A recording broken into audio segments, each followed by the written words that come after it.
The August long weekend is time for ribs. St. Catharines Rotary Ribfest is taking over Montebello Park from August 4th through 7th.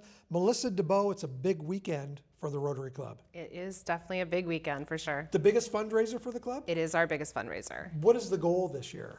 So last year we brought in just over $95,000. So we're hoping to do roughly the same. It's always dependent on weather, of course.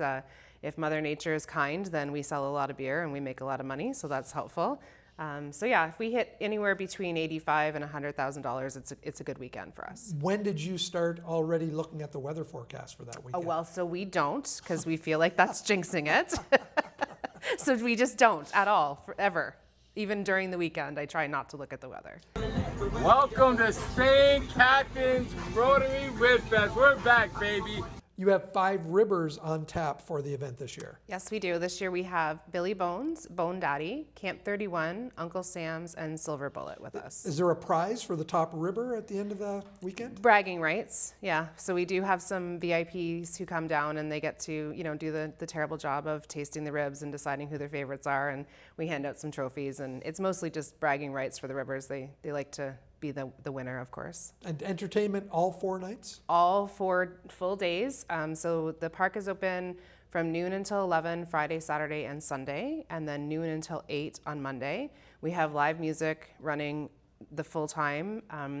Same usual main stage. We have Jonesy on the Friday night, Vinyl Flux is there Saturday, Back in the Days is there on Sunday, and then new this year, we're hosting the winners of the 97.7 Rock Search. That's Gravely. It is Gravely, yes. So we're super excited to have them come out. It's definitely something new that we're trying, and we're really happy to have them.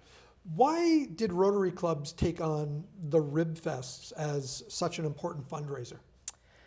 That's a really good question. I'm not really sure how it started. I mean, it's certainly Ribs and Rotary are very much tied together, It's all synonymous. over. Yes, for sure. I mean, you've got major ones, Mississauga and Burlington, they host these huge rib events. I mean, sometimes they have like 15 ribbers there. So I'm not sure how the connection started, but it's a fun event. It's great.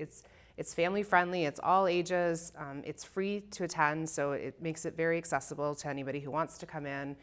It's a nice way to get together with the community, sit and have a drink with your friends, have something to eat, so we have people who just come in and take out the ribs, and I think it's not something that we get to do all the time. So people know the August long weekend is Rib Fest, and they come down and they get their ribs and they look forward to it every year, and we're certainly happy to have everybody there. So how many volunteers does it take to put this on? Hundreds, hundreds and hundreds of volunteers. And you're doing 4 days. We are. Will you be there all 4 days? I will. But some volunteers sign up for 1 of the days or 2 of the days? Yeah, so the volunteer shifts vary. There's, we have people who sell tickets. We have ambassadors who kind of stand at the gate and you welcome people in. And we have some people who work with serving the beer. We have some people who are kind of just floaters and runners. They help kind of clean up the garbage and like that sort of stuff. So our shifts are generally about 3 hours. We have some Rotarians who come and spend the whole day, and we have some people who, some high school students will come out. It's a great way to get community volunteer hours. We do have people selling like pop, so that's really popular with like the kids. And my daughter will be there all weekend selling pop, and it's fun. Melissa, August 4th through 7th starts at noon each day, correct? It does. Thank you so much for coming in today and sharing all this information. Yeah, thanks for having me.